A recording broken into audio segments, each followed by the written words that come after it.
رب اشرح لي صدري ويسر لي أمري واحلل عقدة من لساني يفقهوا قولي. اللهم ربنا ألهمنا رشدنا وأعذنا من شرور أنفسنا. اللهم ارحمنا بالقرآن العظيم. اللهم اجعله لنا إماما ونورا وهدى ورحمة. اللهم ذكرنا منه ما نسينا وعلمنا منه ما جهلنا وارزقنا تلاوته آناء الليل وآناء النهار واجعله لنا حجة يا رب العالمين آمین۔ کیا اذان سے پہلے بلند آواز میں درود پڑھنا بدعت ہے؟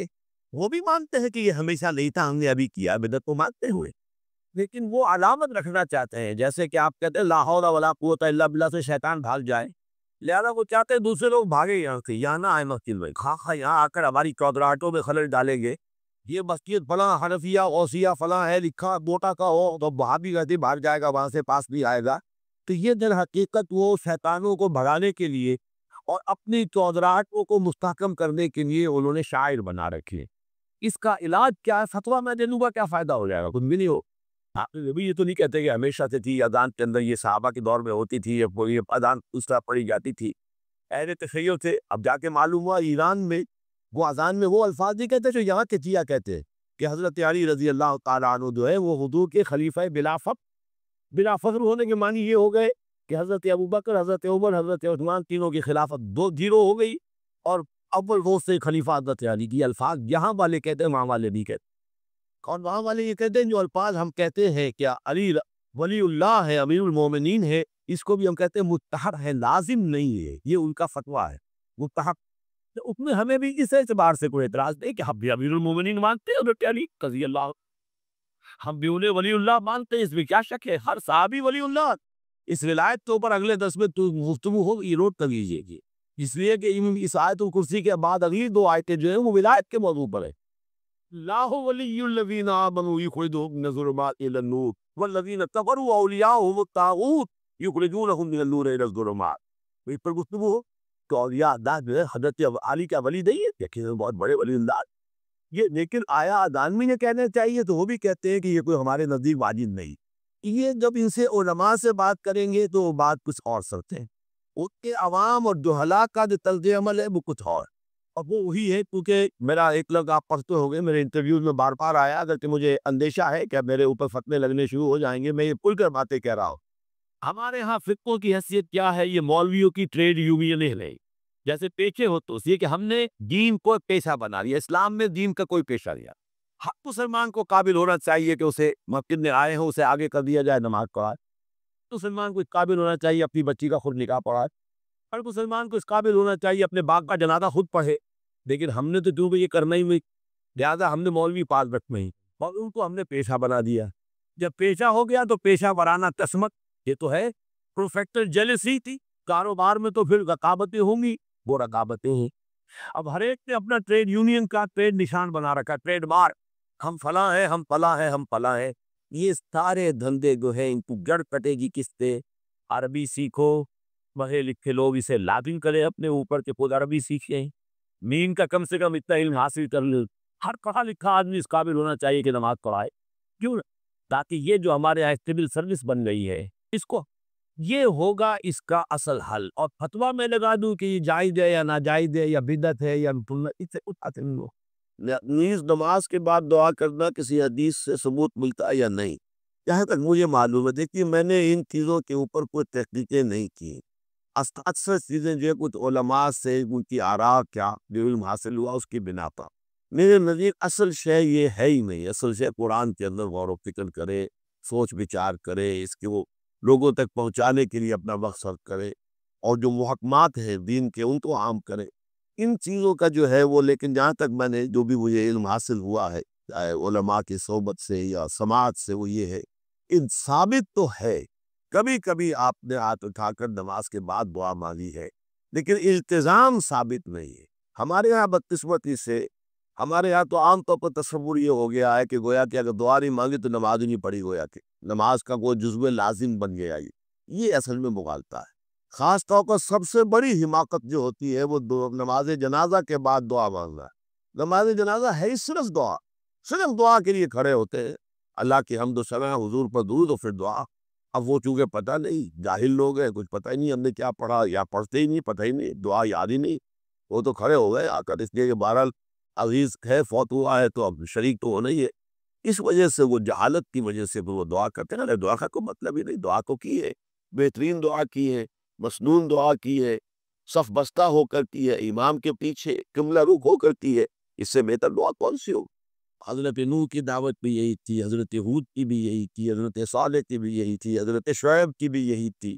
بس فرق کیا ہے کہ پہلے رسول آتے تھے اپنی قوموں کی طرف سے رفتہ، لہذا آپ کو ان رسولوں کے ذمن میں ملے گا یا قوم اعبدوا اللہ ما لکم من الہ غیرہ، میری قوم کے لوگوں اللہ کی عبادت کرو، اللہ کی بندگی کرو، اللہ کی پرستش کرو، اسی کو اپنا محبوب اصلی بناؤ اور اس کے ہر حکم کی اطاعت کرو۔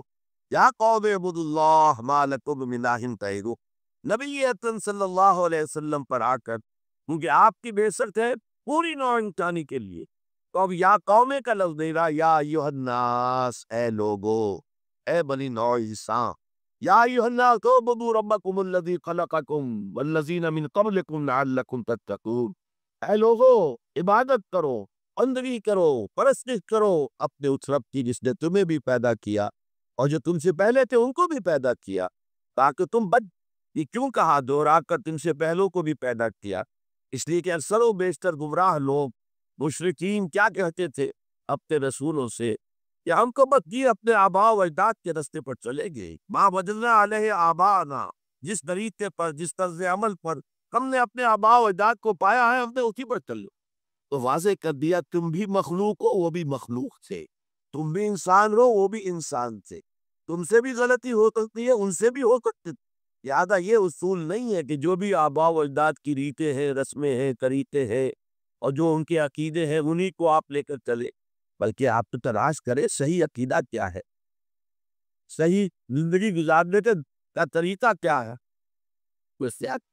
یا ایھا الناس اعبدوا ربکم الذی خلقکم والذین من قبلکم لعلکم تتقون، تاکہ تم بچ جاؤ جہنم کی آگ۔ یہ جو میں نے بتایا کہ اطاعت کلی، ہما تن، ہما وقت، ہما وضو، جزوی اطاعت نہیں، اس یہ ذرا نوٹ آف کوشن کے، اگر ہم اللہ کا ایک حکم مانیں گے ایک نہیں مانیں گے، یہ جزوی اطاعت سے ہے، یہ اللہ کو قبول نہیں۔ اللہ کی طرف سے تو یوں سمجھیے کہ پیکج ڈیل ہے، ایک ہی تو یہ لینا ہے تو پورا لو ورنہ دفع ہو، اللہ کو تمہاری ضرورت نہیں ہے، تمہیں اللہ کی ضرورت۔ یا ایھا الذین آمنوا ادخلوا فی السلم کافہ، اے ایمان والو اسلام میں داخل ہونا تو پورے کے پورے نور دین ہے۔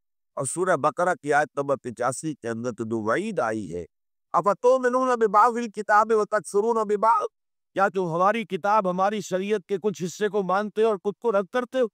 وما جزاء من یفعل ذلک منکم، تو جو کوئی بھی تم میں سے یہ روش اختیار کریں گے ان کی کوئی سزا اس کے سوا نہیں ہے، کان کھول کر سنیے، ان کی کوئی سزا اس کے سوا نہیں ہے کہ دنیا میں ذلیل و خوار کر دیے جائیں اور قیامت کے دن یردون الی اشد العذاب، شدید ترین عذاب میں جھونک دیے جائیں۔